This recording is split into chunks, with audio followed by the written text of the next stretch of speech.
Oh,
Yes.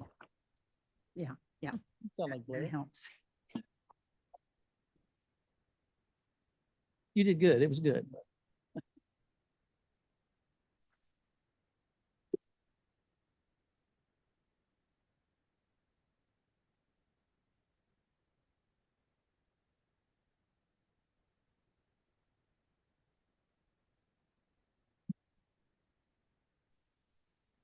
Good morning.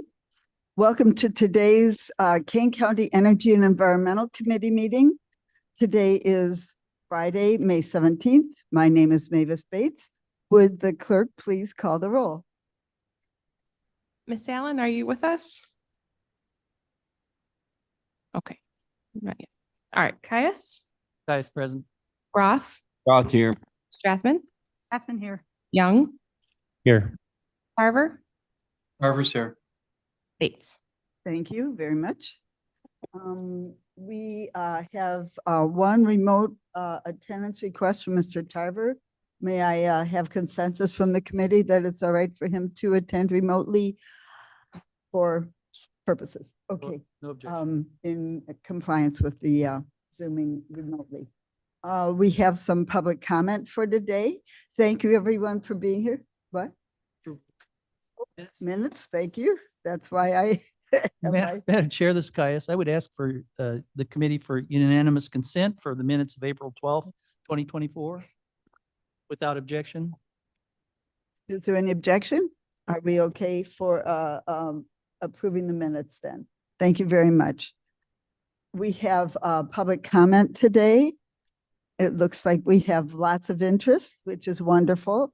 I would like to call our first speaker to the podium, Michelle Bettag, and Mr. Roth will be our timekeeper. Michelle Bettag is, are you on agenda? The Yes. Green New Deal is not on our agenda. Is that something, are you speaking to the agenda? Yeah. Okay, thank you for being here. Go ahead, please. Hi, my name is Michelle Bettag, St. Charles. I have a feeling there's a lot of people that have a lot of statistics, so I don't need to share all of that. I'm just going to share the fact that we have so many issues in this county that are going on. I wish every board member would walk downtown, just Geneva. It's so close by. So many empty shops, business owners in complete despair because they have no business. Restaurants owners having a hard time. We have so much financial problems in this county. Go outside and look at the problems. You know, just as, you know, if I was on the board, I would be passionate about, say, golf. I don't push my golf on the rest of the county because I'm so passionate about golf. And in this, there is so much proof that there's no proof that there's a problem. I am all for taking care of the climate, taking care of the environment. I'm not throwing stuff out the window. I'm not, I'm going to my emissions testing, but this is such a radical, fraudulent plan. This plan that was written up for Kane County, there's no way that, I don't know, Mavis, if you did that, there's no way. This is a huge movement to take control of the United States citizen. Other countries, you can't even speak out about being an election denier, a climate denier. I am a climate denier, I guess. After doing my research, there is no proof. So I guess my point is people have a million different statistics that they can share. And in the end, please start going to the businesses and see if this is their priority. Thank you.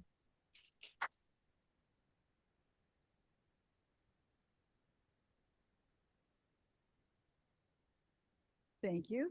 Our next speaker is Victoria Davidson Bell.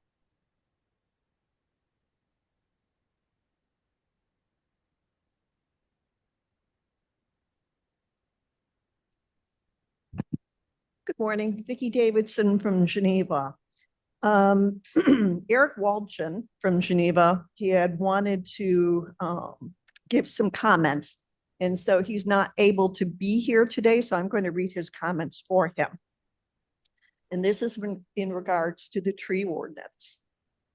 Trees are long-term investment in our future. It takes minutes to cut one down, but many years to reap the benefits. So we should be very intentional. Miss Bell, Yeah. excuse me, would you put your mouth right to the Oh, microphone, sorry. please? Thank you. So we should be very intentional about when we choose to remove a tree. Like investing for college or retirement, the best day to plant a tree was 10 years ago. The next best day is today. No one regrets saving for these things, and our kids will thank us for planning ahead. Even if you aren't a tree hugger, everyone benefits from this program. In particular, the economic value should be compelling to anyone looking for our community to be fiscally responsible.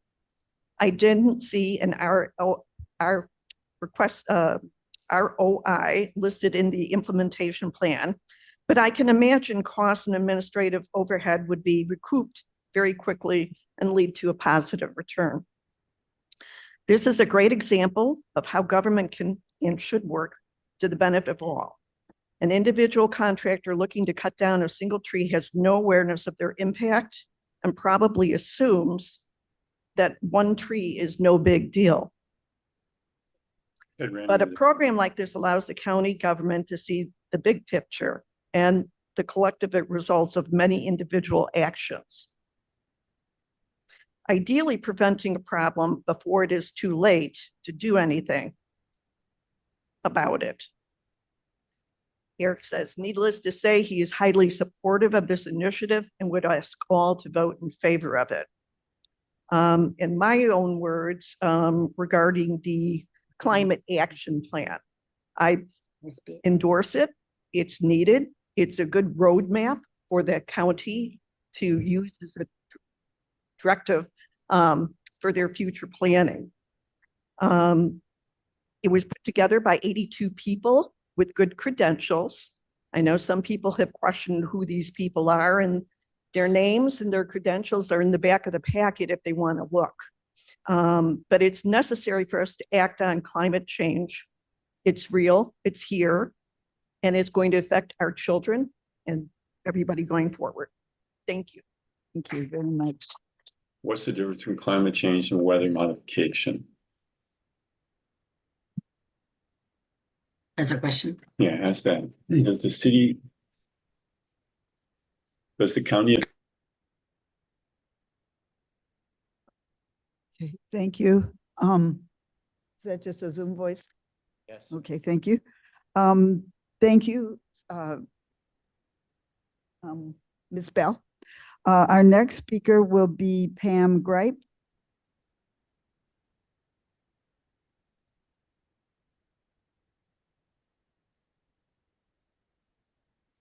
Good morning. My name is Pam Gripe. I'm nervous, sorry. I'm a landscape designer. My business is here. Sorry. Take your time. I don't think that rules like this are gonna work. I was driving here and thinking about this. Making us get a permit every time we take down a tree does not solve the real problem. The real problem is that we need to educate people. We need to let them know that their trees are sick. We need to let them know that their trees are stressed. We need to let them know that they need to trim their trees. Making a person get a permit takes time and money. And then if you're going to tell people that they have to put in, let's say I take down a 30-inch caliper tree. If I read what is in your packet, you're saying that I would need to get 30 1-inch trees to replace it. If I'm on a 1/4 acre property, you're not gonna be able to see the house once those trees grow. That's crazy. Now, I'm all for saving trees. I love plants. I save as many trees as I can. Also, I noticed in your packet, it doesn't say what a bad tree is. What is a bad tree? Do you have a list? I didn't see it. It needs to be in there if you guys are going to vote for it. If you don't put it in now, all sorts of things can go wrong in the future. You need to be very specific with what you guys are putting in there. There's lots of good trees. I didn't see a list of the good trees. I did see you guys put in oak trees. Oak trees are very stressed out. They're stressed out because people don't water their trees. We have drought. There is drift from farmers spraying Roundup. No one ever talks about that. You know, that's fine. Let the farmers spray Roundup on their fields. Nobody talks about that. You guys don't do anything about that. There's lots of things that can be done besides making people get permits for trees. You also talk about the fact that the contractor needs to provide warranties for those trees. I never put warranties on the plant material that I provide for people because I'm depending on those people to take care of those trees. I'm not there watering those trees. Those people are there watering those trees. So if I provide a warranty, I'm going to have to triple the cost of what I pay for the plant. And then that means the homeowners are having to pay for that. So I think making people provide warranties is misguided. With regard to invasive trees, that's another case of education. Why don't you guys get a program where you educate the homeowners on what an invasive tree is? There are mulberry trees, there is box elder, there's buckthorn, there's all kinds of horrible trees. My house, everyone around us loves buckthorn because it gives them privacy. And all I do, like all I'm going to do this weekend is I'm going to pull buckthorn out that has come into my yard. Okay. I don't think you guys are addressing that at all. That's a bigger problem. Educate people that there are other plants they can put in besides leaving the buckthorn to grow. The other thing about buckthorn is it makes our birds sick. Buckthorn and I'll say honeysuckle and other things. The birds eat those berries. They get diarrhea. It weakens them. And the calories they get from those berries are empty calories. So they get sick and they die. Nobody talks about that either. If there's buckthorn around a pond, they've done studies, all of a sudden the frogs end up with 3 legs.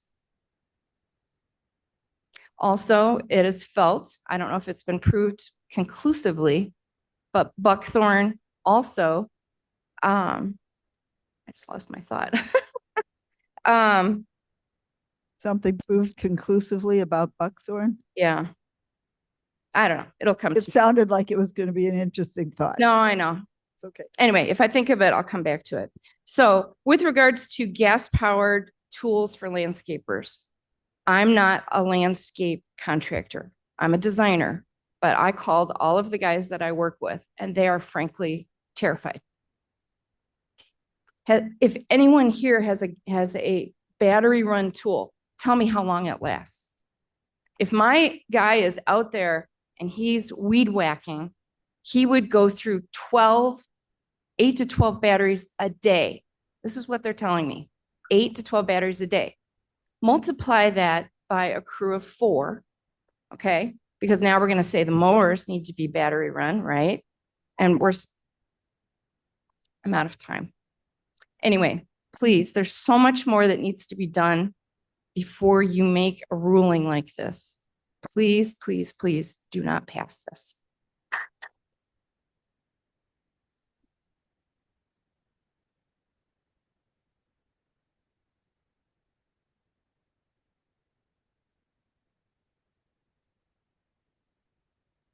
Thank you for that very heartfelt comment. Our next speaker will be Mr. Maliki.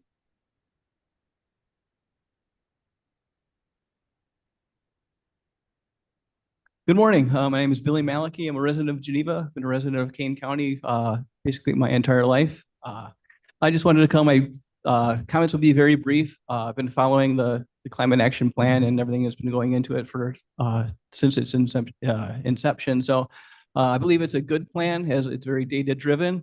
A lot of people that were involved work from a very diverse set of experiences and professions, from government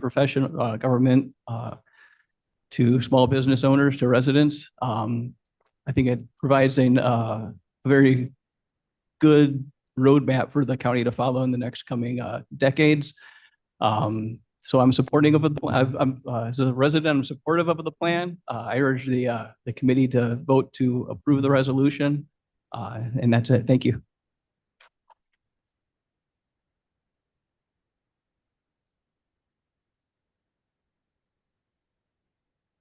Our next speaker will be Vicky Ryback. Not here? I'm here.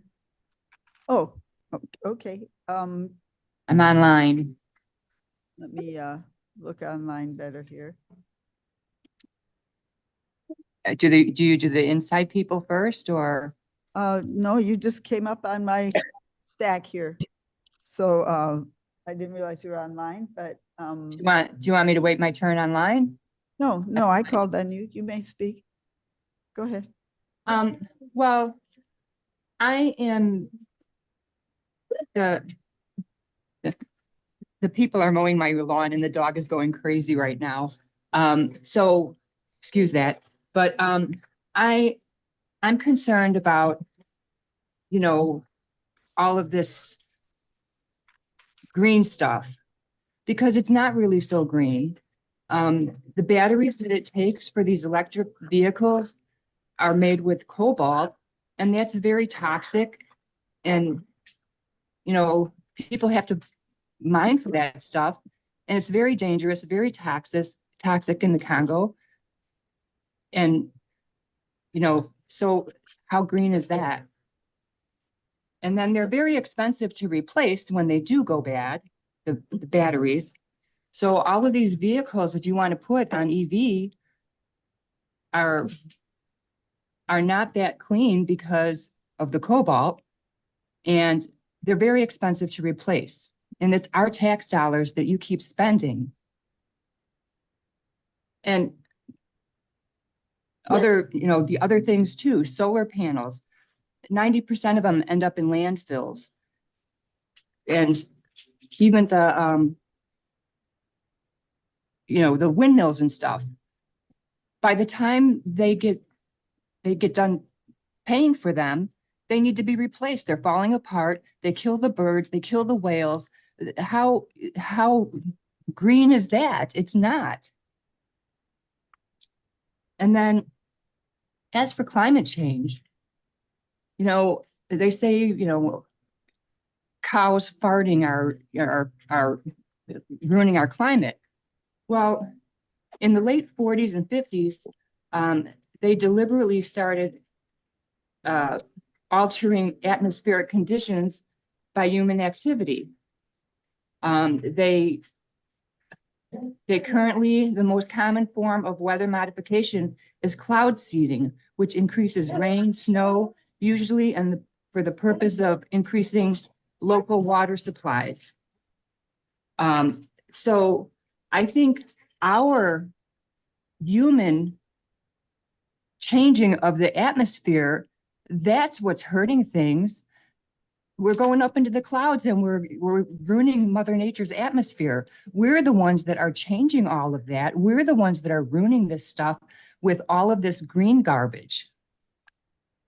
So I just don't understand why we're pushing all of this stuff when behind the scenes, it's not as green as everybody's saying it is. It's not. And I also, last time I spoke was a while back, but I asked that on the agenda on each of these things that you have posted here, all of these different agendas, the resolutions and stuff, after each one, put the price right here where each of us can see it, without having to dig around to find out how much of our money you're spending. These are our tax dollars, and I don't think you're spending them prudently. And I think you should be more careful about it. And like the lady said, go out and talk to some of the people that are out there in the businesses that can't make it. Go see what we want and what we need. And that's about it. I'd like transparency with the numbers on here so that we don't have to dig and look, and so that we can just sit here and look and see what's being spent each of these meetings, the thousands and thousands and hundreds of thousands of dollars that are going out the door. If we see it, we can see it instead of digging around for each of these things. And it takes a lot of time to do that. When you guys have that information, put it right here on the agenda so we can all see it. It's called transparency. That's all I have to say. Thank you for your time.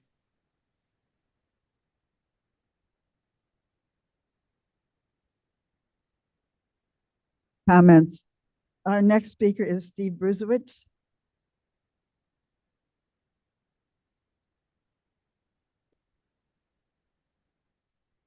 Hello, thank you for giving me the opportunity to voice my opinions. I'm in support of the green plan for the county. It's a small thing. It's not going to fix the worldwide climate problem. I mean, we've got flooding internationally in Spain and Britain, in Italy, in the southern United States that are beyond the extremes of anything we've seen in my lifetime. We've had fires in Canada that we remember last year was that? We could barely breathe. It was so thick, and it's coming again this year. It's ridiculous. The Kane County's green plan is not a big step, but it's a step in the correct direction. We should be taking it. It has other effects too. Our insurance costs, I'm sure all of us have noticed, since this seems to be, Kane County seems to be the swirling pit of the economy in the United States, which defies all economic statistics. But that's what I've had heard reported here a minute ago. So our insurance rates have gone up largely as a result of climate crises, from the flooding, from the fires, from other things that are not climate induced, but climate enhanced. And in addition to that, the preservation of more trees is just going to make Kane County a nicer place to live.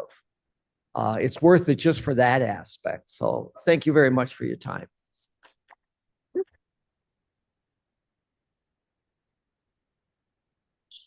Your time, Mr. Timekeeper. We're Roth here. We're currently at 15 minutes. 15 minutes. Okay. Thank you. Jonathan Gripe, please.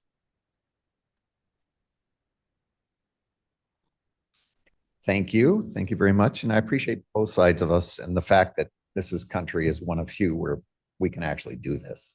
We can talk about things. But I'm John Gripe, and that's my wife. And she's awesome. We live in St. Charles. She has turned our property into a green oasis of natives and seasonally blooming perennials. But with our reading of the proposed resolution, the county would, excuse me, restrict and outlaw much of what we've done to improve our property. The removal of trees would be a finable offense without permission, permits, and governmental approval. The removal of even the most noxious invasive trees like buckthorn and honeysuckle would be punishable offenses, depending on how big they are. And I'm a big environmental supporter. We reduce, reuse, and recycle a lot. And I started the plastic bag recycling program for St. Charles through Kiwanis. But I'm not sure what scares me more about this proposal, because there's many areas for improvement. In particular, they are: one, the elimination of basic homeowner rights to manage the property they purchased. Two, the bloating of county bureaucracy and budgets from the massive administration and oversight that will be required to monitor, manage, and regulate this huge new segment of our county government. And three, the discrimination against business owners, many of whom are minorities, that you have pledged to protect. If a homeowner purchases a house, they expect to manage that property how they see fit. Laws exist to keep neighbors neighborly in their yard upkeep, but we're now talking about a significant government overreach. The county says you'll need our approval to do much of anything significant in your yard. And because we know better, we'll tell you what trees you can take down and which ones you can plant. You thought that was your name on the deed and you made the decisions? Not so fast. Kane County knows better. There is a growing bloat in government, and this resolution will surely feed that. We would need more permit issuers, arborists, landscape consultants, plant and tree evaluators, site reviewers, property value assessors, zoning evaluators, fee collectors, penalty assessors, violation enforcers, just to start. And then you'll need more supervisors, managers, directors, HR people, and so on. Well, if we do this right, we're going to have a whole new fiefdom in county government. But I think the impact on minority-owned businesses is perhaps the most unfortunate outcome of this resolution. The landscape community is barely scraping by. Rampant inflation in the last 4 years, plus a severe worker shortage and increases in required minimum pay to workers makes their life even more difficult than it already was. Every penny of operational costs really matters. It seems you're telling them they must buy electric gas trimmers, hedge trimmers, hand mowers, larger motors, just for starters. They will, according to the 5 minority business owners I spoke with, go bankrupt. They have asked me to ask you, why are you doing this to us? And who's going to take care of your lawn when you put us out of business? We can't afford new equipment or batteries, and many of them operated out of their houses. So they secondly asked me, where are we going to charge all this stuff? And how do we get it from job to job? But the biggest problem I have with the climate action plan is the assumption that everything electric is green. Here's excerpts from Forbes magazines about that. The widespread view that fossil fuels are dirty and renewables such as wind and solar energy and electric vehicles are clean is a fixture of mainstream media. There seems to be a race to decarbonize with clean energy and a race to save the world from impending climate catastrophe. Yet if you look under the hood of clean energy, the dirt found would surprise most. The most important component in clean energy in EV is lithium ion batteries, which involve terrible minerals, mining, and youth putting kids to work, child labor. So not so green, apparently. The resolution creates a slippery slope that even your electric car won't be able to climb. I spoke earlier this week about the silly thought of a fleet of electric sheriff's cars. Criminals will love Kane County as no electric car can keep a pace of heavy acceleration like in a car chase or run at all in the cold. So all the bad guys must do is run faster than the electric vehicles can until they die out. This information, by the way, came from my friends at Tesla, Rivian, and Lucid. And because EVs weigh more, our roads will fall apart faster. Clearly, this revolution will generate many unintended consequences. I suggest that the apparent rush to please those who think green is worth any cost be paused. Get more information. There are many experts, some present, who will consult on this for free. Do what's right, not what feels green.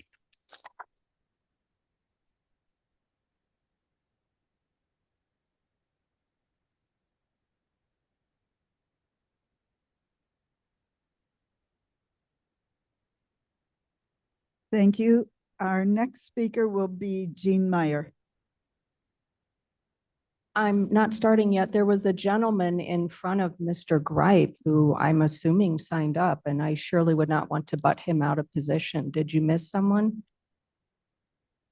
Is there someone here that signed up before me? Yes, right here. What's your name, Saw sir? him. Esposito? Okay. Mr. Esposito, would you like to come up and speak? The man is a gentleman. Okay. Jean Meyer, resident, scientist, 2 bachelor and 1 master of science degree.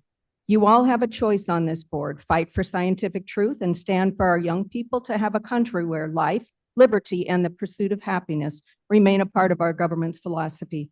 Stand with scientists who risk their careers at Princeton and MIT, to name a few of the thousands, including Dr. Patrick Moore, a PhD in ecology who helped start Greenpeace. Look up what this organization is. And he served Greenpeace for 15 years before leaving it in 1986, saying recently, the whole climate crisis is not only fake news, it's fake science, a politically motivated agenda. Stand for local control and do not pass this climate agenda. It seems the world has gone mad. We once followed the scientific method in which theories were tested using observational skills based on our senses, what we can feel with our nerve endings, our skin, hear, see, smell. We were taught history and that the price of freedom is eternal vigilance. We have taken the very basic facts of biology and twisted them. Our creator God is the ultimate recycler with nothing wasted. Number one, the oxygen carbon dioxide cycle taught in science since scientists knew there was oxygen and carbon dioxide. Very simplified. Carbon dioxide is used by plants who produce oxygen. Oxygen is used by animals who produce carbon dioxide for plants to use. It is always taught with arrows in a circle, everything, each gas recycled. Number two, nitrogen is cycled through plants and animals with the same circular arrows. Nitrogen feeds the grass and vegetables, which in turn feeds animals. Animals and plants return to feed the plants as they die and are decomposed by God's amazing array of decomposers. Marvelous, wonderful science we can observe through our senses. Fast forward to false and evil science being used to subvert our freedoms, destroying our country. Number one, carbon dioxide is bad to extremely costly in money and in natural resources and often toxic to our environment as well. These technologies we're using, wind farms, solar farms, electric cars, electric yard tools. There will be brownouts with these technologies. We will be limited to how much we drive, how much lawn tools we can use by lack of electricity. Illinois is building CO2 pipelines and sequestering CO2 deep underground, as are many states. Obviously, this ridiculous and dangerous feat is being paid for by taxpayers without our knowledge. Decatur has CO2 being sequestered underground per a central Illinois farmer who says farmers are being paid well for these pipelines. I will update you when I talk to my state reps. They're in session and they have not called me back as to what is going on with this. Number two, nitrogen is bad, so we must eat insects. Our governor announced the largest insect farm in the world to be in production in 2021 in Decatur, Illinois. Decatur is a hotspot. The company announced they would move to human consumption in 2022. My husband Mike and I drove to Decatur and per the Chamber of Commerce could only find an Innova feed office in town with no contact phone number and a newly built research and development building still in mud and quite small. I will update you when my state rep gets back to me on this issue. The governor announced the first laboratory-grown meat factory now being built in Glenview, Illinois. My advice as they start producing ground chicken is to make sure you purchase meat with striated muscle showing. Awaiting a reply also from my state reps in session to ask some questions. For one, will this meat be labeled as laboratory grown? Number three, cows fart methane, which is bad for the environment. So we must change their feed to eliminate methane, a simple organic gas that each one of us passes. And we also need to decrease herd sizes. When the price of naturally grown meat skyrockets even higher than the crazy sky-high prices now, the masses, that's us, the ones who aren't getting a 33% pay raise, will only buy real meat for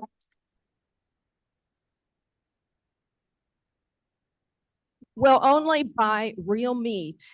Ms. Myers, your time is up. Finish your sentence if you want.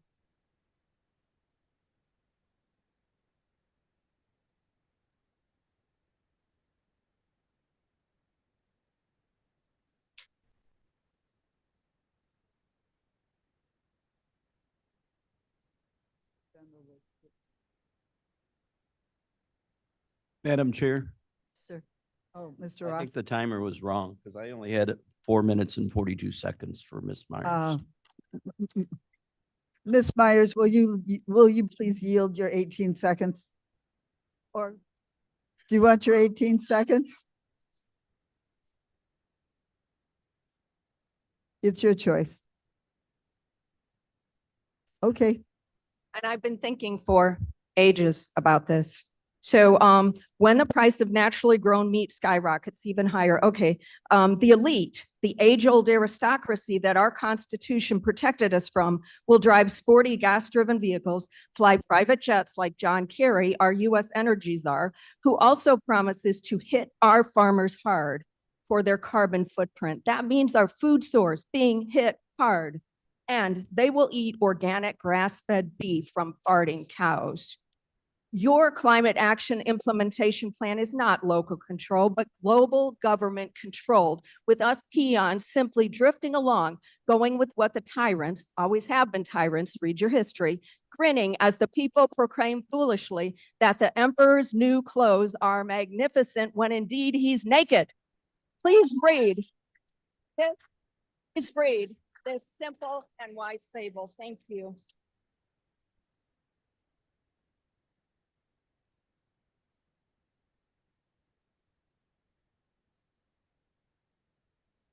Madam Chair, Roth here. We have 5 minutes left on the 30-minute 5 limit. minutes. I have Ginger Romano. She's first on this list. What about Mr. Esposito, since we skipped Oh, over him? Mr. Esposito was next. Sorry. Mr. Bedtag? These are question? not always in order when they're given to me. You need to increase the amount of time you allowed. If on a 30 minutes that you give everybody, that would be 6 people speaking for 5 minutes. It's unconscionable Oh, in a you're out county of of order, ma'am. 500,000. You know you're out of order. Thank you. The next one on the stack is Terrence Lally.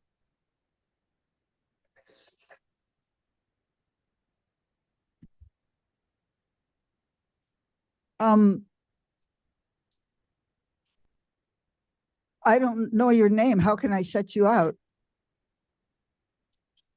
I don't know your name. Larry Bettag? Well, Terrence Lally's higher on the stack than. Okay, Terrence Lally, please come and speak.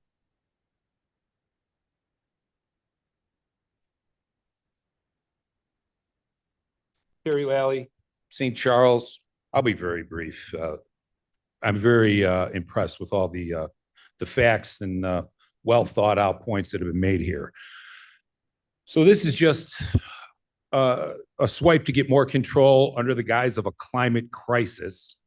I'd like this board and this committee to remember that there's an economic cost to every regulation and law that is passed by this government, and it's borne by the taxpayer.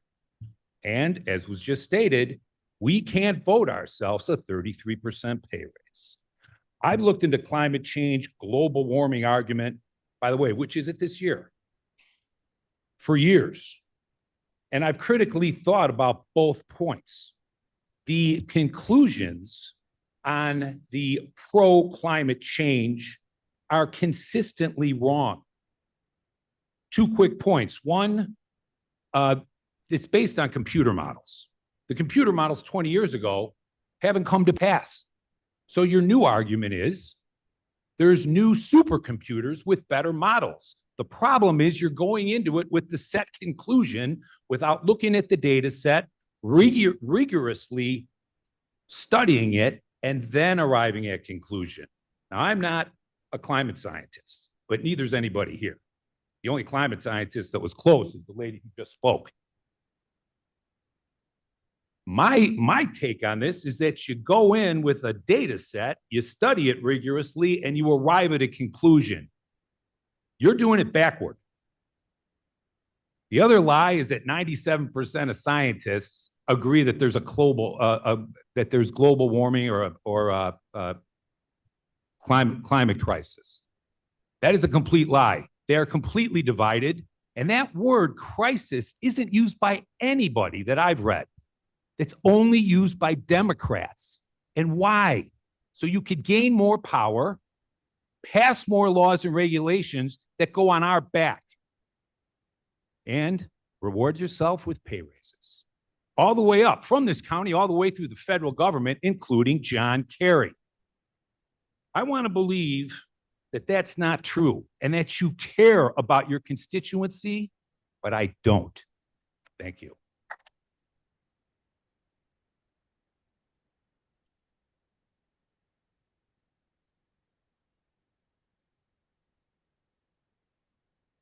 Jerome Betag. How much time do we have left, Mr. Timekeeper? Madam Chair, we have 3 minutes left. for 3 Mr. minutes. Bettag. Thank you. My name is Larry Bettag. I will make this really quick, I hope. I am a tree hugger, believe it or not. My wife told me do not plant another tree. In the last 20 years, I planted over 150 trees on our 2 properties. I'm going to tell you, this is a dumb idea for all the reasons they've stated, so I'm not going to go on all the reasons. I won't comply. Camden Township says you need to go ahead and have your little bonfires no bigger than 3 by 3. Every year I have one that's probably about 30 feet by 20 feet. I don't care. I pay more taxes than probably most people here. It's my property. I work my ass off just to live here. I'm an attorney. I help people leave our state all the time. We're the #1 state that people are leaving. And you want to throw more of this crap on this. You created this, actually. You guys built and developed everything. You want all this new housing. You want to tear everything down for more illegals and all this other crap. And now you're worried about the trees. No, you guys created this thing. I pay taxes. It's my property. I will not comply. The reasons they gave are the right reasons. The batteries, are a bunch of BS. Those things do way more than any of this other stuff. I'm going to take down trees whenever I want to take down trees, whether you pass this bill or not. I'm going to tell you, yesterday I met with a business owner, came from Lithuania, and she said, you know what, I left communism and I come here, I'm going to die in a communist country. And I'm going to tell you, and I'm going to tell the people here, they better not comply, and you guys should be really smart to not pass this.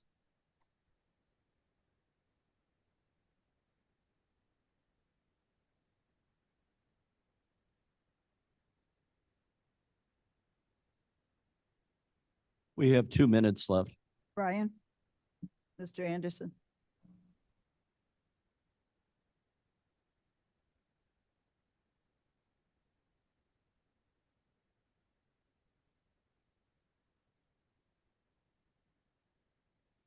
Good morning, Brian Anderson, Sugar Grove, Illinois.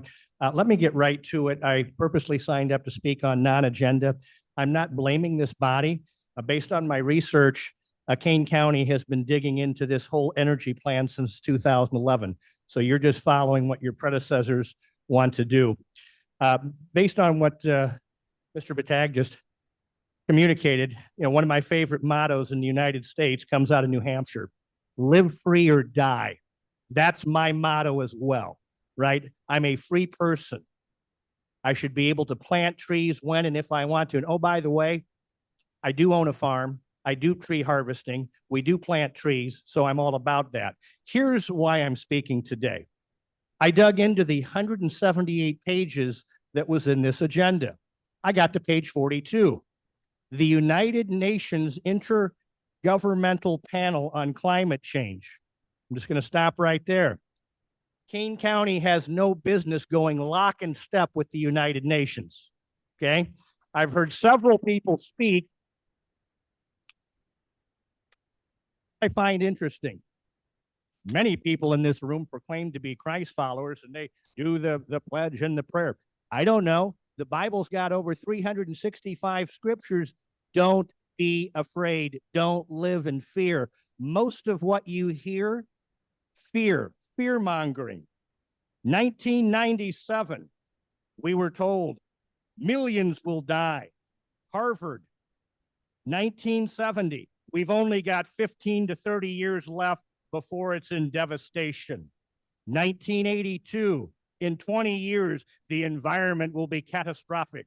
Let me take us to our Al Gore, 75% chance the entire North Pole will collapse in 2016. Still there, right? Oh, by the way, he's making $300 million a year. This is a $1 trillion industry. Wake up, folks.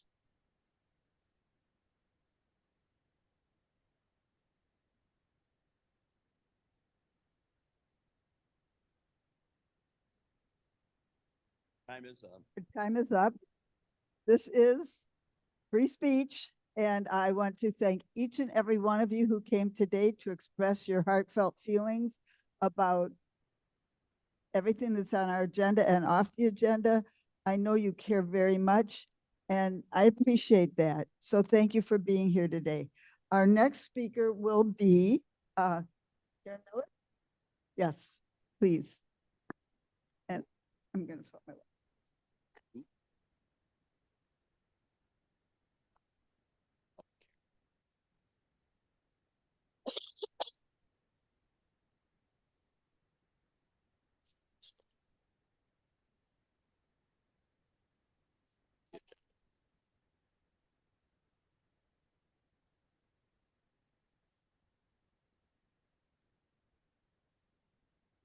Madam Chair. David Young. Are we not going into public comment, non-agenda items? Oh, it's combined 30 minutes? Oh, it's less than, okay. Thank you. Did you have a comment you wanted to make? No, Can we do it during our meeting or? no, I didn't realize we had combined public comment and agenda items and non-agenda items on the same Okay. together. We had some agenda and some were agenda and some were non-agenda. Ms. Miller? I'm waiting for my presentation. Okay, good, thanks. Thank you and good morning.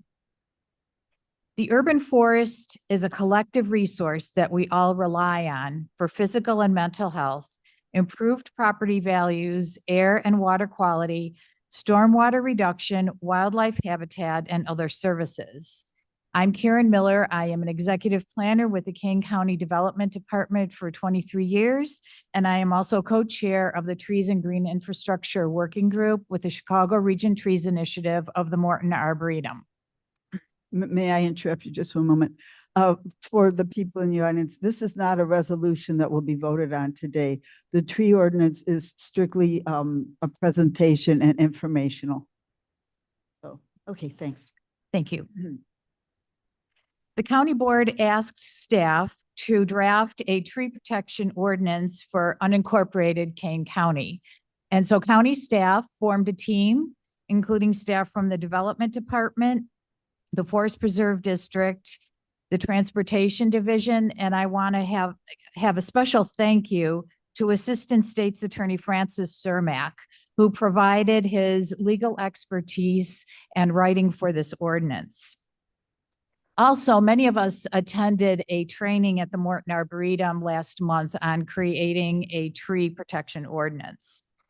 And I would also like to draw your attention to a new map that was created by one of our new planners, Catherine McKenna, which shows the unincorporated part of Kane County, the tree canopy cover.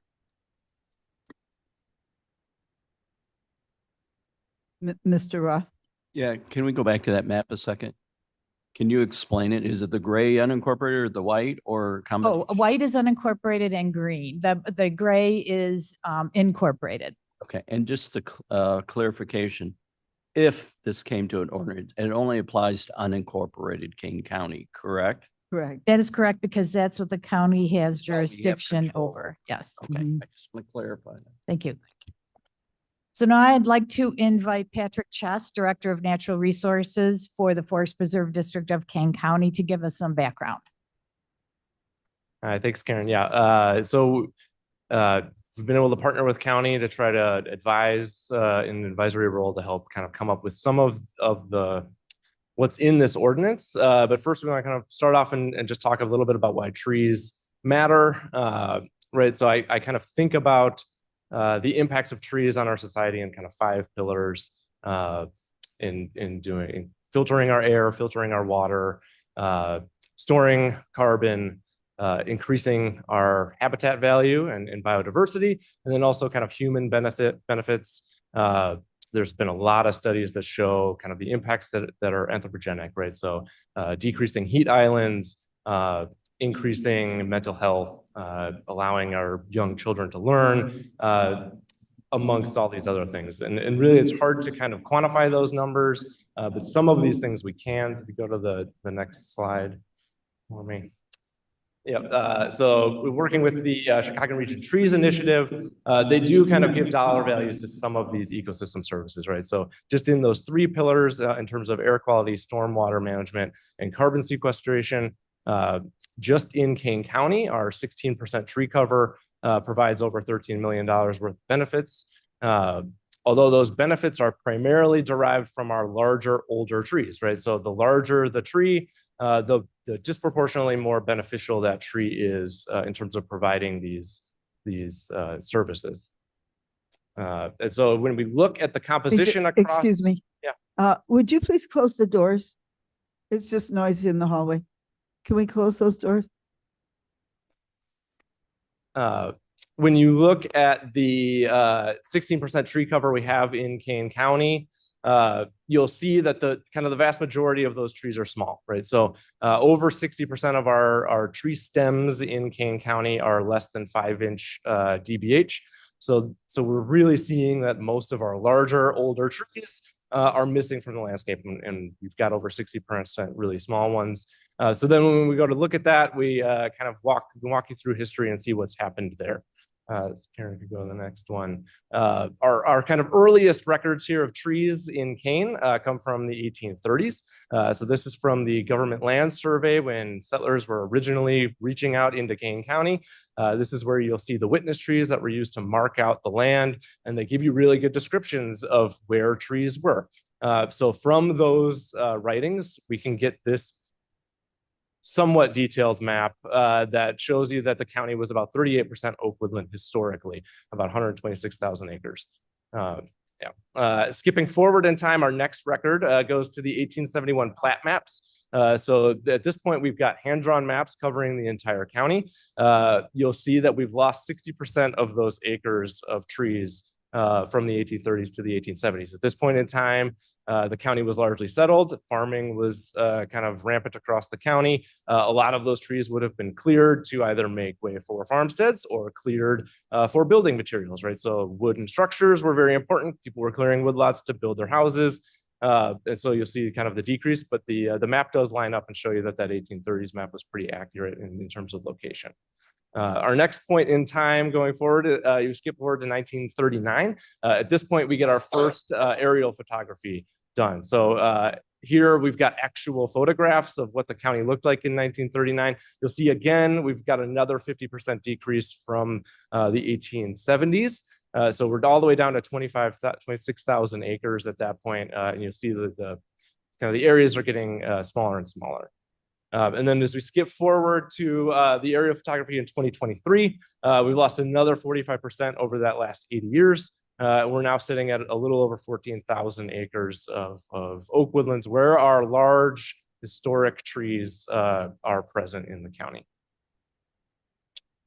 And so looking all the way, comparing those, right, 1837 to 2023, over that couple hundred years, we've lost about 90% of our oaks. We're all the way down to about 4% oak woodland across the county at this point. Mr. Roth. When I was reviewing this, a big question I came up with was, do we have an overlay to show where those oaks are in relationship to our current forest preserves?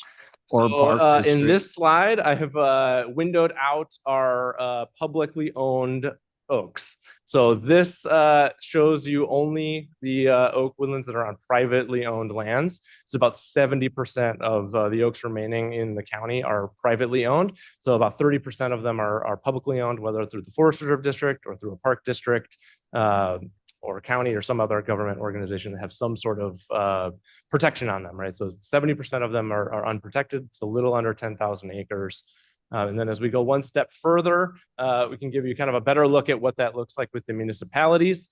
So taking out trees that would be protected by a municipality, you're still left with a little over 6,000 acres of those kind of large growth trees remaining that are under private ownership in unincorporated Kane. It's about 43% of the oaks remaining in Kane County fall into this category, and that's 1.8% of the county as a total are these kind of unprotected privately owned oaks.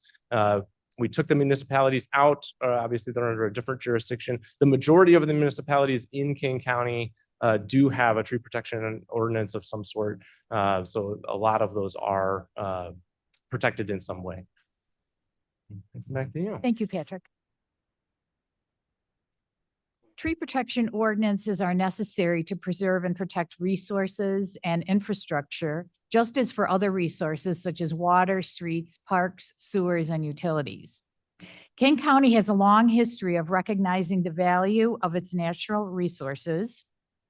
Starting in its 2020 Land Resource Management Plan, which was adopted in June of 1996, the 2030 Land Resource Management Plan adopted in October of 2004, the 2040 Plan adopted in May of 2012, the 2040 Green Infrastructure Plan and Map adopted in December of 2013, and the Fabulous Fox National Water Trail, which includes best management practices to help conserve and protect our natural resources, which was designated by the National Park Service in June of 2023.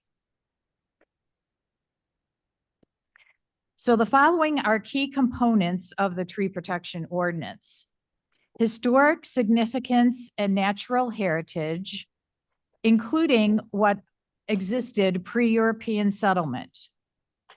Protect and enhance the quality of life and the general welfare of the county and its residents, and conserve and enhance the county's physical and aesthetic environment by reducing energy consumption through summer shade and protection from winter wind, and providing natural buffers between neighboring properties and to screen against noise and light pollution, and reducing air pollution through the removal of harmful carbon dioxide and the generation of oxygen.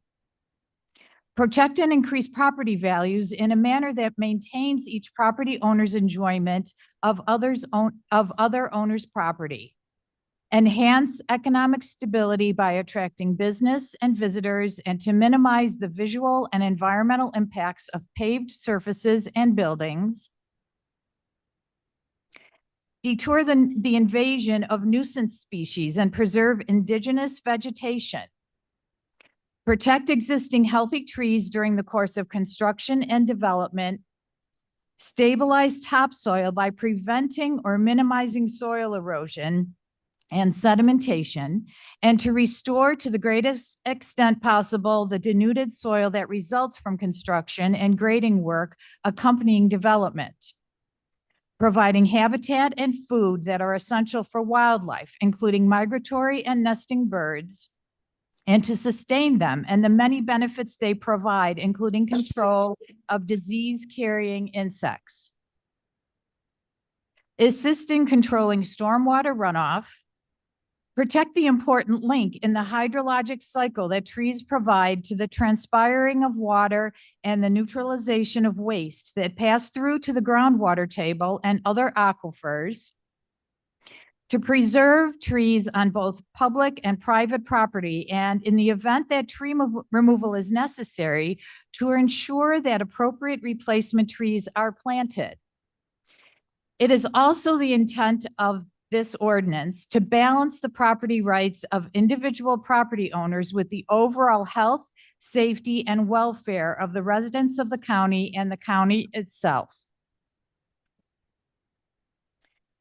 Based upon the city of Elgin's established tree protection ordinance, which has been in place for over 10 years, our ordinance regulates the removal of any tree.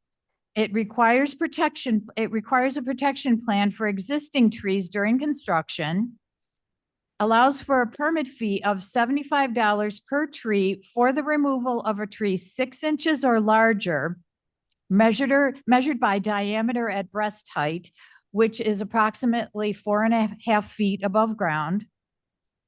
The fee would be waived for dead, dying, diseased, or hazardous trees. The county it recommends that the county employ a county forester, which will be a certified arborist.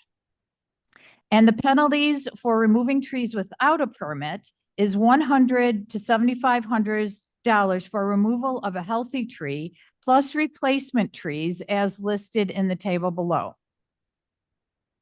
Ms. Miller, may I interrupt? Sure. I was told before this meeting by Mr. Shepro. Mr. Shepro, can you speak? Yes, can you hear me? Yes. Yes. Speak up. Speak up, My please. understanding is that under state law, county fine is limited to $500. You can charge it for each offense, and you could charge it on a daily basis. but I am unaware that you could impose a $7,500 fine under the authority of state statute at the present Okay, time. so thank you for that comment. That just means we'll have to work that out. Thank I'd you. like to defer to Assistant State's Attorney Francis Cermak if he's still on Zoom. I know that he had a court appearance at 10 o'clock, so maybe he had to leave the meeting. Yes, So he is not on the. He's not on call Zoom any anymore. longer. Okay, thank you. All right, that will have to be worked out later. Thank you. Thank you. Okay, Mr. Ross. In the presentation was given, there was a couple, at least one, if not two pages added that was versus online. And I downloaded yesterday. Yes, that's correct. That's kind af- of hard for us to read ahead of time when you're. Yes, and I apologize for that, but we have to submit our presentations a week and a half before the meetings to the Legistar software, and And I between agree, then and if now, it's not, there were some improvements made. you know, I'm recommending county changes, then you present next month, because it's not fair for us to be able to read this ahead of time if it's not there. But that's. just Okay, the my only opinion change in right the now. ordinance was think there the, was one that there was one line in the table, and that's why I passed out the one-page handout before the meeting. The only change that is in the ordinance, if you see the table in the one-pager, you should have one on paper in front of you. Can we go back up one slide, please? One or Sure. two slides. Okay. right, So I got that. unfortunately, that last line was the only thing that was omitted. Okay, well, go back one more page. There was a whole page missing. That one was not in the presentation. Actually, all of the components were in the presentation. It's just that I split them out into, I think, 3 or 4 different slides instead of one slide. So it's the same. Okay. It's the same list, and I added some more graphics. That's the Okay. only difference. You added the I pictures. felt that it would be easier to read if it was not all on one Okay. page. Thank you. Okay, so the content was not changed. One No, line not- was changed. Right. Okay, thank you, Mr. Roth. Back to, do we have any other questions from the committee? Ms. Strathman? I have a comment. This is Strathman here. Thank you for doing this. This is very impressive. And I do see that there is room for some improvement. I think somebody in the community this morning mentioned a list of invasive trees. I would like to see that they be named, because I think a lot of people don't know. And I would also like to see, and I know this is not our venue, our purview, I just would like, it's my personal opinion, I would like to see nurseries not be allowed to sell invasive trees. And that's happening still. It's unfortunate that still happens. But I think this is a great start, and I think it is so much needed. And I went to the city last night, and I saw, as I went along the highway, there was it must have been about 3 miles of trees that were just taken down. I don't know for what. And I think of times that there are trees that are taken down and then the lot is left empty for years. I'm thinking of a particular lot in my neighborhood. And I would like to see not the county has ordinance over Elgin, I know that, but I just think this is a really good step in the right direction, and I applaud all the work that went into it. So thank you very much for that. Thank you. Can I respond to one of the questions? Our team decided that we would include a list of invasive species and also recommended species to be replacement trees, but that we would let whoever the county hires to be either a consultant or an employee of the county as an arborist, certified arborist, to make that determination that would be appropriate for Kane County. Thank you very much. There is a list, I think, in Elgin's ordinance, and then also Wilmette's ordinance was an excellent one that we drew from, but we want to make sure that this is appropriate for Kane County. Okay, thank you. Any other questions from the committee? Mr. Young, please. Yeah, David Young, you said there was an Elgin tree ordinance. Do you know which one is that? So people could look that up. Ms. Miller, do you know that? I don't have it, I didn't bring it with me, but I can send it to the committee if you'd like. Yeah, that'd the be great. link To the, Okay, Okay. thank you. Ms. Allen? I just wanted to weigh in that Please. we moved into Elgin almost exactly 39 years ago. And it was shortly after. Closer, Ms. Allen. Can you hear her? Oh, okay. I sure. Okay. There, that's better. Okay. We moved into Elgin almost exactly 39 years ago. And we were a couple of years there when just outside of Kane County on the Cook County side, a development came in that simply leveled a grove of oak trees. So I applaud Elgin for realizing that that was a mistake and getting a tree ordinance in place. It's certainly not perfect. We'll make more mistakes. We want to see development, but it's as I want all businesses to be successful. I want all businessmen to be successful, but I don't want anyone polluting my air or my water. And that's where government steps in to try and balance the interests of let's go business with let's protect our planet. So just wanted a little history there. Okay, thank you, Ms. Allen.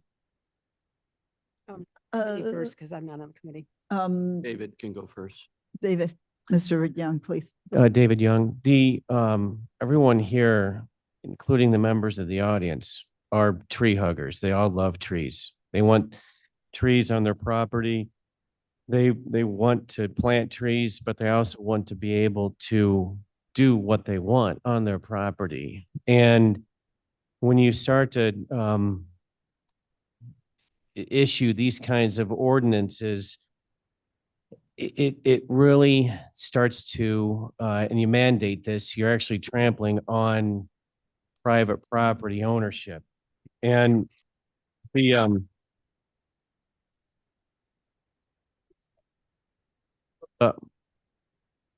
if you look up the core, one of the first pillars of socialism is that there is no private property. Okay, when you start mandating what people do on their property, whether or not they can cut down a tree because they want to have a swimming pool, they want to just cut it down because it's ugly, they want to cut it down because they want to plant a garden, for whatever reason, it's their own private property, and you start trampling on those private property rights, that is what people are concerned about right here. And if this ordinance, if we do go and vote on this ordinance, I'm definitely going to be a no, but I don't know if we're going to vote on that today, but keep that in mind. And the other thing to keep in mind is that people pay a lot of money in taxes. I mean, $10,000 is not unheard of for your property tax in Kane County. And a lot of people pay $30,000, $40,000, $50,000 in property taxes. And now we're going to tell them that they cannot take down a tree and that they have to go through a government bureaucracy to get a permit and to get and actually to be granted whether or not they can cut down that tree. That's the problem that everyone has here against this. And no one is for taking down trees just to take them down. Everybody loves trees here, but do not trample on private people's on their property. That's the main issue that everyone has here. Thank you. Ross?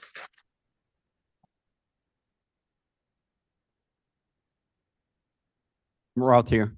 This came about because last August, September, the tree cutting down in east side of Geneva. And it was 100 trees got cut down or whatever. And that's when the county realized, hey, we don't have an ordinance. And so we said, well, we need to protect us against developers.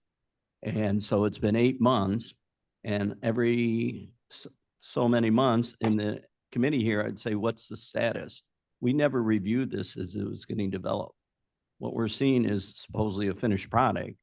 And that's fundamentally wrong because it's the job of the committee to review as it goes along. But this is not a resolution. to I be know, voted I'm on just today. understand, but just some of the recommendations even, we should have had discussions is all I'm saying, because it Well, is the that's what we're committee. doing now. Okay, but it should have been before it was considered almost final.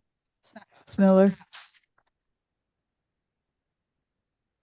Let's, please let us Okay, carry on the meeting. because part of it is, Ms. Miller has the floor now. I wasn't done. Oh, I'm sorry. Okay. The purpose was is to prevent the developers what they did. And so all of a sudden now we've jumped to homeowners. And one of the things we didn't show in all the maps is what are the lot sizes? I think, one of the things I heard, I don't have room to, replace one tree with 6 or whatever. And what percent of the property does it even apply? The other thing is currently with our budget opportunities with the county, we have to be very cautious on expanding, like the recommendation of On what? I'm sorry. What was that word? the issue of expanding what we're spending, because the recommendation is to hire an arborist. I think the arborist should really be an intergovernment agreement with the Forest Preserve. And then the other question, there was an article published by the Tribune in August of 2022, and this applies to the tree ordinance and also climate change. They said the best solution to address is to plant more trees. And it's the cheapest solution. And I know the county's planting trees. How many trees the Forest Reserve, how many has the county planted or the transportation planted? Because if that's the least expensive solution, then we should be at least doing that. So we shouldn't be do what I say, not what I do. But I don't think we should be addressing. Now, we need to have an exception. If someone wants to cut down, and I'm just throwing out a number, I'm not saying it has to be that number, 20 trees, then maybe a personal person would apply. Because I could see a developer trying to get around the issue and say, well, you cut them down before I buy your land type of thing. But I don't think we should apply it to individual homeowners as we move forward. Thank you. Mr. Caius. Sure. Now, the way I read this proposed ordinance, which is not a resolution, is that if you do cut down a tree, you pay so that you will be replacing a tree. Does it actually prevent anyone from cutting down trees? Ms. Miller, can you answer that question? Does it stop someone from cutting down a tree without getting a permit? Is that your question, or is it? Well, would they be denied, if they got a permit, would they be denied from cutting down a tree? The arborist would come out and evaluate the tree and determine its value. And if we're looking at, a legacy tree, which is defined in the ordinance, then there would be some discussion about how that could be mitigated in terms of what other trees would need to be planted in place of that, 100-year-old oak tree. So it would be not a matter of not removing the tree, but compensating for the value. It would be determined by, the arborist, and then it would come back to the county board, whatever committee, for review in terms of whether or not that legacy tree could be cut down. If it was a legacy tree. If it was a legacy tree. And I can look up if you'd like the definition of a legacy tree, I can read that to you. Sorry. Okay, clarification. Clarification. If you're done, I have a clarification on one of your questions. Okay. Oh, Ms. Miller, please. Okay, I'm sorry, it's heritage tree. We went back and forth on what we wanted to name it. A heritage tree means any tree of the following genera or species or size. All trees in the genus Quercus, which are oaks, greater than or equal to 10 inches DBH, which is the diameter at breast height, about 4.5 feet above ground. All trees in the genus Caria, which is hickory, greater than or equal to 10 inches DBH, or all trees greater than or equal to 20 inches DBH, except for invasive trees. And just to clarify, this is a draft, and this is the first draft. And I should have put draft on this document. But this is the first draft. Okay, so that hasn't been, the legacy tree has not been, Well, it's, we're is calling not it- the final answer. We're calling it a heritage tree, but that could heritage be tree. something that, of course, could be discussed. We took this out of Elgin's ordinance and Wilmette's ordinance, and there are many other tree protection ordinances in the Chicago region. So I would like to recommend that the members of the, what is your plan, Ms. Miller, for next steps? Do you have a next steps or do you want to hear from us? I would like to hear from the commission, from the Okay. committee in terms of, May I any ask that changes or whatever? Ms. Miller, that we all send any comments that we still have or questions to Ms. Miller in email? You can send it to the entire committee. We won't answer because that would break the Open Meetings Act. You can send them to her privately or to the entire committee. And could you come back next month with reiteration Sure. of the second final draft of, Madam Chair, Shepro? yes, Mr. Shepro. Yeah, I would like to amend my earlier comment in reviewing the statute. The section 5-1113 of the county's code states that no fine except with respect to delinquent taxes may exceed $1,000. Well, then, thank you for that comment. And I think Ms. Miller wants to go back to Assistant State's Attorney, Francis Yeah. Cermak. Francis Cermak, to clarify that issue. I think they have some, maybe you could talk to Mr. Cermak. May we move on our agenda? Can I have three clarifications? Yes. A slight modification of what you said. I agree we should send emails with questions. And I would recommend it be copied on the whole committee, but no response. But I Okay. think we need to have a discussion in the next committee meeting and not just hear an answer because we need to discuss it. Good idea. Okay. Okay. The other was a clarification on the question that Ms. Miller was answering from Mr. Kayas. As if it went in effect as is, and I'm not saying it will, it would be part of the whole development permit process is what I kind of heard. Depending on if it's part of a construction project. But if not, it would be a separate permit. Okay. I'd also like to add with the question about affordability for another employee and an arborist. What other towns have done is they've taken the money that they've gotten from permit fees and that to pay for their arborist. And the village of Wilmette, I have an example here where they did receive enough money to cover the cost of that. And they used one employee to do the entire town. Well, and I'm not necessarily disagreeing. I'm saying that should be part of the Forest Reserve and the intergovernment agreement because they have a lot of trees. Mhm.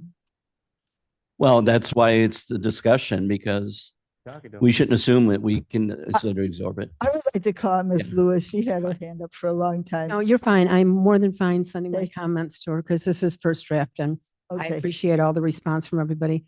'Cause Mr. you got a Young? lot more to do in the next 15 minutes, dear. I have just one more comment for Ms. Miller and that is the whole reason for doing this tree protection ordinance is actually to protect trees, right? I mean, we want to make sure they don't get cut down.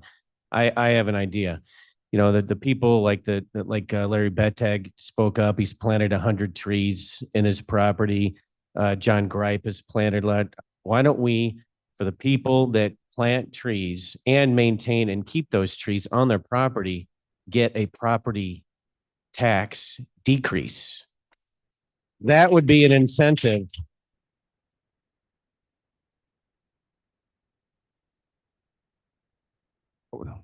Hello, that would be an incentive to keep trees in unincorporated Kane County.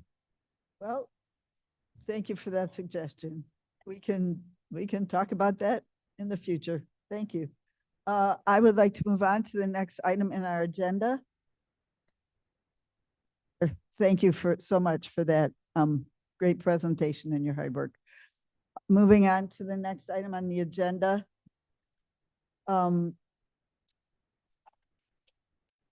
May I So here's the problem. We have 10 minutes left and this is an important issue.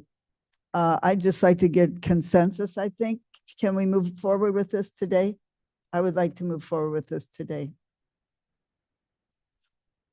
Or was what, your climate action Uh, plan? our On climate the action. resolution, Okay, we have it from, but you're not on the the committee. lady who will be waiting Oh, for I think you Doug's. have to. Okay, thank you.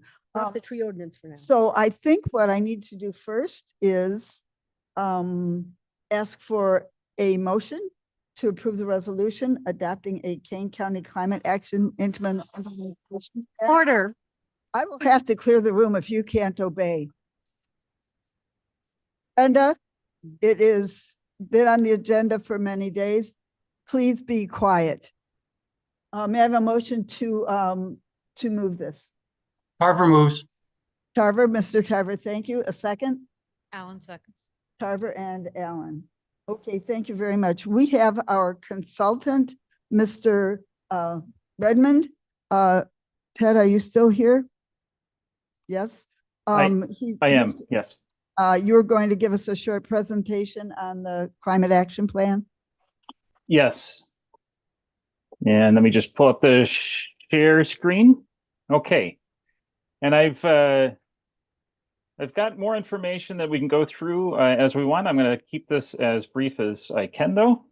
So I wanted to give you a high-level overview of the plan with a particular focus on implementation, some of the nuances there. So the planning process took us about 19 months. There were a number of people involved, 82 planning team members, input from over 1,200 community members. The plan itself is based on a lot of foundational research that is Kane County specific. That was all then summarized and provided to the collaborative planning team that was made up of volunteers and community members and of course, representatives of Kane County government and municipal governments. And that was just provided as a place to begin the conversation. Just a highlight of some of the challenge here. As we look forward into the future, we can anticipate potentially an increase of up to 10 degrees Fahrenheit average temperature by the end of the century, an increase of days above 95 of about 50, going from about 5 to about 55 by the end of the century, and other climate impacts or extreme weather impacts that relate Madam to Chair, those. can I ask? can I ask Just a question? moment, Ted, Mr. Redmond, Mr. Young. If you go back to that slide, that's curious. Where is that? How did you get that information? Where is that information coming from? And Yeah, all of that information is coming from, well, there's a couple different sources, but most of it is coming from the US climate assessment. And there is a great tool, actually, I can send a link through to the committee here through Sarah. It comes from there's an online portal where you can explore projections on a county level.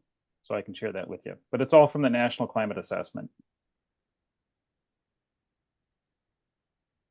Thank you very much. Okay. Please move on. Ms. Hinshaw, I'm sorry, I didn't let you introduce Mr. We're moving along here. Did you want to say anything, though? Okay, thank you. Sorry. Go on, Mr. Redmond, please. With some of our input, just a highlight of some responses out of the survey of community members.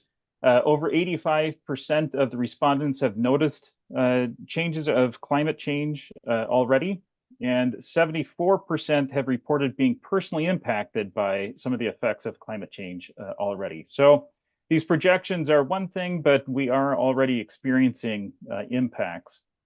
When asked about whether or not they support taking action, roughly 80% support Kane County or their local governments taking action to reduce GHG emissions, as well as preparing for climate change impacts.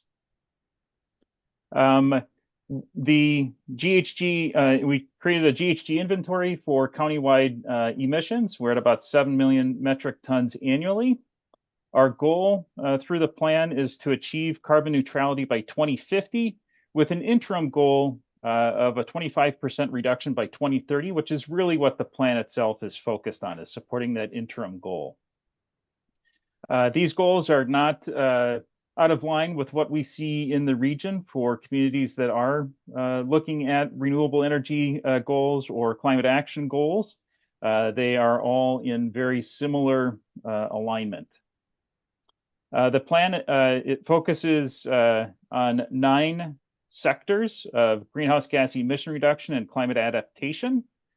Those sectors are supported by 44 strategies, which identify sort of goals, if you will, sub-goals for each of those sectors. Those strategies then are supported by a menu of actions. And those menu of actions, there's a few things I want to clarify about them. First is that with respect to the community-wide scope, the actions really focus on encouraging and supporting action. There really are not many requirements at all in there. A little bit more of that in a second. The actions also provide guidance for Kane County relative to operations and helping to illustrate community leadership. And the actions are put together as sort of a menu of options to try to help support municipalities or other public entities in Kane County that are interested in taking action. So this large sector of actions really are intended to be a grab bag for municipalities as well as guidance for Kane County. Now, a little bit more about any that might have some sort of policy suggestion. There are a few actions in there that talk about exploring policy or exploring ordinance. Any action with a suggestion to explore policy or ordinance change should be understood to go through the appropriate process as a part of that action's implementation. So in other words, moving forward with this plan does not automatically make any policy change or ordinance change. Those should be understood to be implemented separately as follow-on. Successful implementation of the plan would reduce countywide emissions by about 26.5% by 2030. And we've projected cumulative community-wide costs and savings where we can. There are some things we just can't calculate, but things like transportation, switching to EVs, increasing public transit, et cetera, we can anticipate what community costs and community savings might be, building energy efficiency, renewable energy, et cetera, as well as the avoided cost of carbon. And so successful implementation, assuming sort of a steady progress, has the potential of cumulative cost savings of about $1.6, $1.7 billion through 2030. Now I want to just touch on implementation actions or how you might move forward with implementing a plan. We have 2 overarching strategies for implementation. One is organizing for climate action implementation. So this is sort of internal. So it's focusing on things like establishing clear guidance and direction for Kane County government departments to participate and support the plan, establishing an internal climate action implementation team, which would be comprised of Kane County staff representatives from all the key departments to help collaborate and coordinate efforts. Looking at having the internal implementation team develop annual implementation plans that would specify specific actions that are going to be moved forward that year so that it can be related with any budget or staff needs, as well as look for opportunities to tie actions in with things that the county is already doing. So how can we do things easily, cost effectively, et cetera? And then also to review implementation progress and its impacts on a regular basis. So every 1 year, every 2 years, something like that. We also have some suggestions around facilitating and collaborating with external support needed for implementation. So with that, we suggest establishing a Kane County Climate Action Collaboration Team. So this could be made up of representatives of Kane County government, but also municipalities, maybe volunteers or representatives from organizations, et cetera. We suggest coordinating with partners to establish a roster of climate action speakers bureaus or volunteers, people that can just help support communicating and informing and providing education about what's in the plan and resources that are available. and establishing a coordinated communication and education campaign that can help support that. As I say, really, the plan focuses very heavily on supporting and informing. So putting together information to help provide content to folks is really a key aspect. And then establishing and regularly maintaining a database of funding. There is an awful lot of opportunity for funding out there. It continues to evolve. So grants, incentives, et cetera, and just keeping an eye on that, I think, can go a long way to help supporting implementation.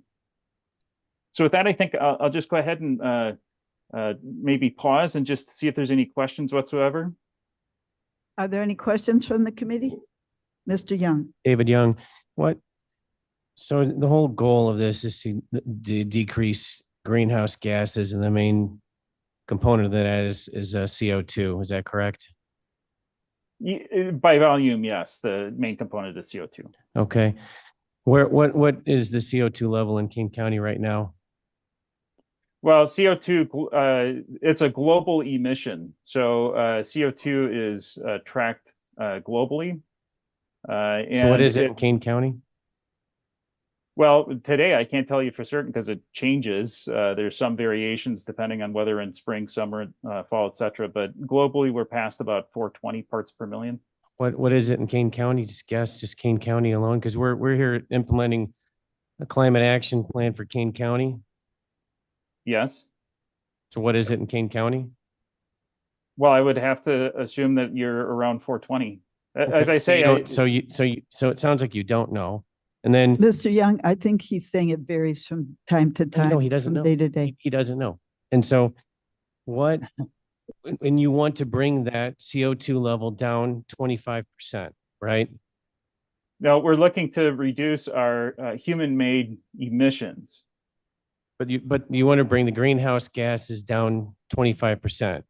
I want to, no, you're misunderstanding the goal. The goal is to reduce our GHG emissions. Okay, well, I mean, that's the same thing. No, it's not the same thing. Kane County produces over 7 million metric tons of greenhouse gases annually. So we're looking to reduce that by 25% by 2030. That's a specific number, and we do know those numbers. So if we're at 421 parts per million, if we reduce our emissions, what will that take it down to from 421 to what? I don't know. You're mixing global number versus You told me that it was most likely 421, the same as it is globally. Yes, I did say that, but the goal and the global emission share of the atmosphere are two different things. The goal relates to our emissions that we're contributing annually, and the goal is to reduce that annual contribution to a lower number.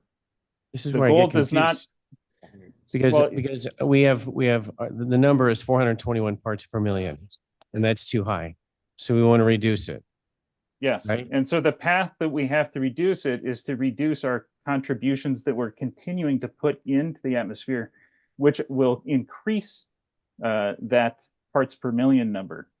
But the goal is not the parts per million number that is a global number. The goal is specific to our contributions at Kane County level. So you're conflating the global number with the goal of the plan, which is a local number, and that is emissions. Well, you don't know if we're at 421 or we're at 300, or we may be at that number. You're just saying about the number of emissions we have. No, you're misrepresenting the goal. The goal is to reduce our our emissions. The emissions. Sorry, I'm trying to get to the right screen. Right. Kane County in 2019 had 7,012,000 metric tons of emissions. The goal is to reduce that number by 25%. Why? You'll see that there is no discussion of parts per million because that's a global atmospheric mix. Okay, but I read in the packet that we're actually going down. We're decreasing. We're in a downward trend.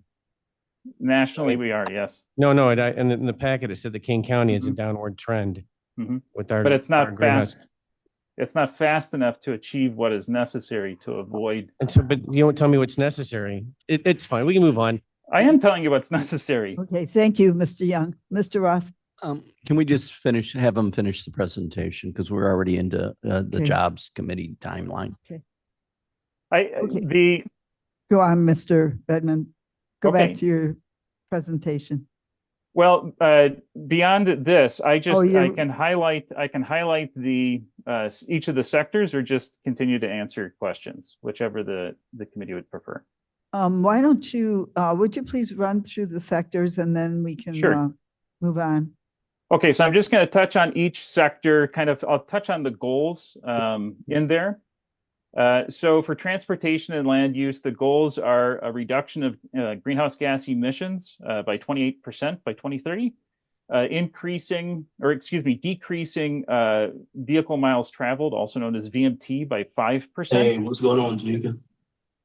And so that would also relate to increasing, walking, biking, alternative modes of transportation, et cetera. I'm gonna try to go for it. Ron, okay, sorry, Mr. Redmond, we've got some crosstalk here. Thanks, Ron. I'm gonna stop you just for a second, Mr. Redmond, and ask the committee members, do you feel like you would benefit from Ted going through the sectors one by one, or can we move on to the end of his presentation and just take any?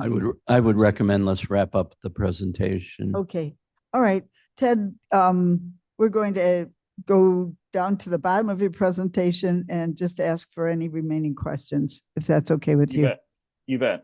Which You is don't have exactly that, just asking if there are any Okay. questions. I think the members of the board are pretty familiar with the sectors. The members of the audience can look at the agenda for for the climate action plan. It's the whole climate action plan was posted online in the agenda. Okay, thank you. Is there any other discussion? Should we call the roll? Are we ready, Mr. Roth? I would like to make a motion. We tabled this for today. There's way too much here to move it forward. I think this should have been labeled as a draft, just like the tree ordinance was. I'd like to second that. Do you have any discussion? Yeah, continue. Oh, can't discuss a table. Yeah, table, right. There's no discussion Well, for a it's table. not tabled. You're talking postpone. Is Postpone. that correct? Postpone to the next Well, meeting? He had mentioned tabled, but you probably. You mean postpone to next? I'm willing to postpone it because there's hours of discussion that this committee needs to have on this. And that's why this should have been labeled a draft. There's some good parts in here. There's some parts I heavily disagree with. And this is the first time it's being presented in the full. I know it's been presented in external meetings, and I attended one of those. And the same thing was coming up. There's a lot here. And that's why I think it should have been labeled a draft, because we need, as a committee, to discuss this before we go to a resolution mode. Thank you. Respectfully, I think Ms. Hinshaw has been presenting this every month for many months. Ms. Allen, please. Alan speaking. I agree there is a lot for our discussion, and our committee should be comfortable that there's a point where this is going to be decided, needs to be decided by all 24 of us. So being diligent in moving this forward so that the larger group can get into the discussion is an important aspect of what we're doing. We don't want to just bury this here and not get it out for Okay. the I'm not full recommending study burying of it, the board. but we need to have it in full. Yes, go ahead. Sorry. Well, I'm not sure you're supposed to be speaking unless you guys. And certainly not arguing with someone. else. You made the point. May we have the roll for call for the tabling? Postpone. Well, Postpone.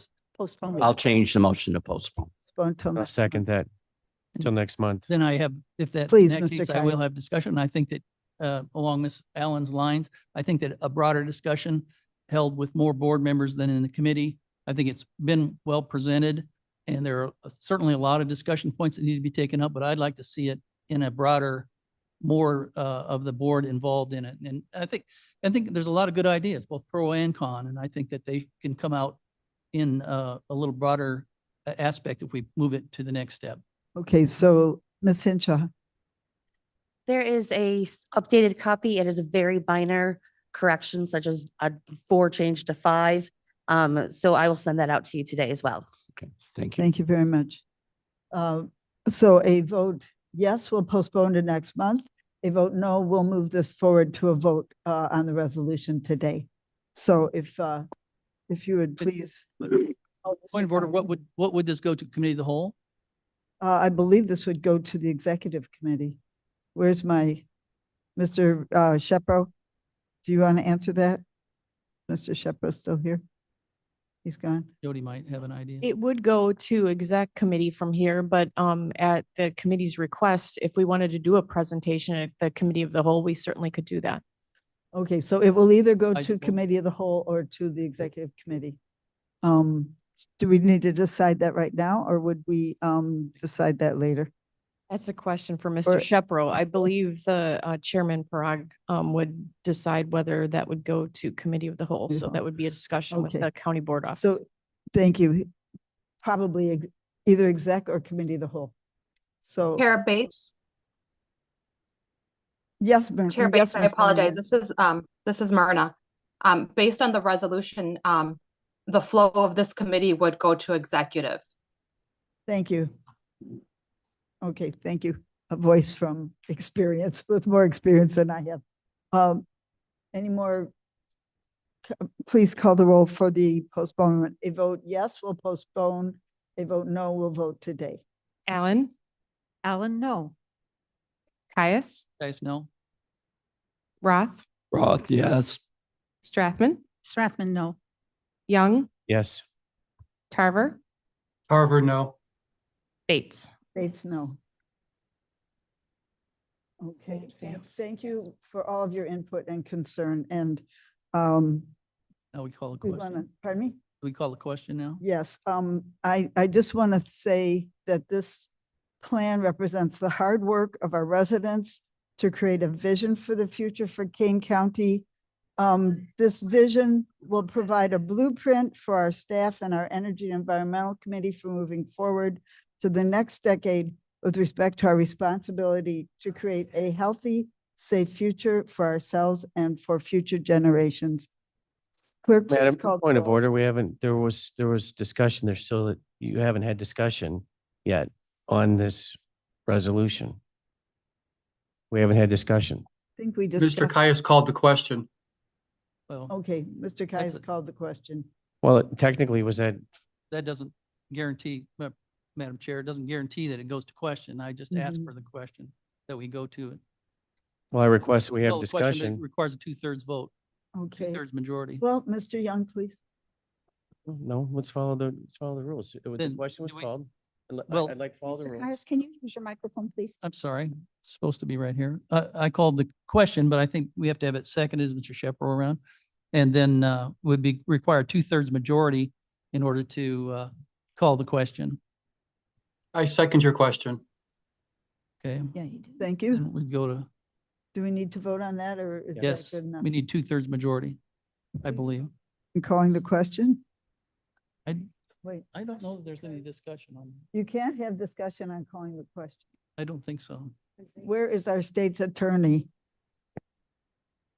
But then he called the question. He's only online for an hour, so I'm just kidding. Okay. The question is calling the question. Okay, Mr. Caius is getting out his, Your pressure, I'm not really good at it. I know, we don't expect you to be our, please make your comment, Mr. Young, if you'd like. to. I have a lot. When you look at just my interaction going back and forth with the presenter, it's confusing on what what is trying to be done here. And when you have certain data that you're presenting, for example, on page 38, there's a prediction about your average temperature is going to go from 60 to 70 degrees in 75 years. There's to me, it's complete nonsense. I don't know where they're getting that information. I don't know why we have to even have this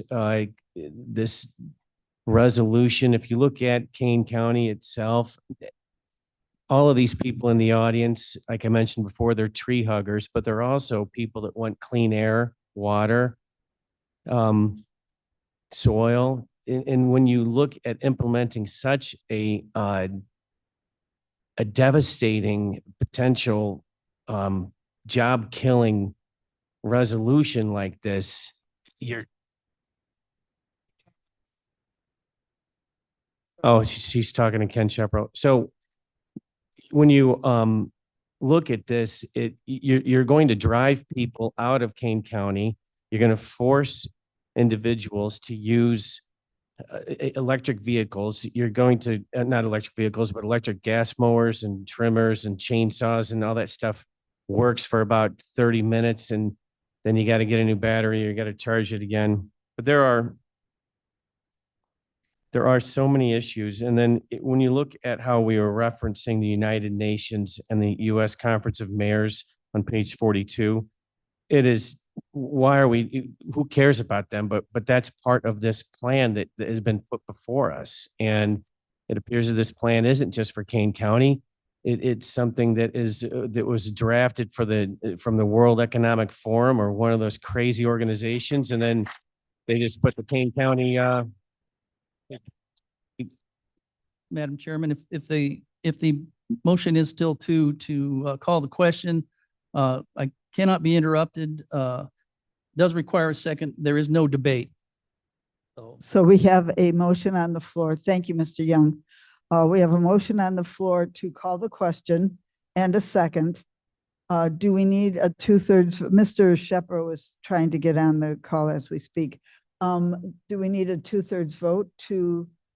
Okay, please call the roll for. point of order, is it a calling- 2/3 vote to Call the question. Yeah, so the question was called. And so we have to have a 2/3 vote. To pass it in order to call the question. So this is to vote to call the question. You need a 2/3 vote to call the question. Do we have that? Well, I don't know. We have to vote to find out. So that's what we're voting on now. This is the vote. To call the find out when question. we're gonna call the question. Right. Okay. No discussion. Call the question. Allen, Allen, I. Caius, Guys, yes. Roth, Roth, no. Strathman, Yes. Young, No. Tarver, Yes. Bates. Yes. That We have passes. 5/7, which is greater than 2/3, I believe. Somebody do the math. Mr. Roth is on it. Okay, now that we have called the question, may we please vote on the resolution, which I want everyone to understand will be thoroughly vetted. Every action will go through the committee process. I've asked for call the question. Call the Just question. Bates, please stop. Okay, call the, please order, call the Madam roll. Chair. Yes. The resolution. Allen, Allen, I. Caius, Guys, yes. Roth, Roth, no. Strathman, Yes. Young, No. Tarver, Tarver, yes. Bates. Bates, yes. Looks like it passes. Resolution passes. Thank you very much. Look forward to the discussions. It's on the agenda. It's been on the agenda for over a week online. Adopting a Kane County Climate Action Implementation Plan. Oh, please. Okay, what? New business, please? Any new business? Who do I? Sheriff, would you please clear the room? I think they can- Please, the room. Everybody leave. Please clear the room. Yes. Cannot conduct this meeting with this disruption. Goodbye. Please clear the room. Out. Sorry. Goodbye.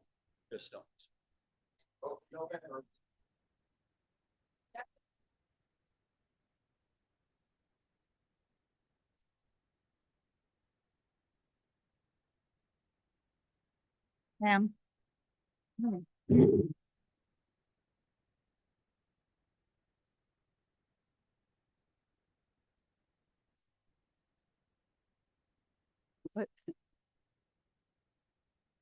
Mr. Gruden, you can stay because you're for the next meeting.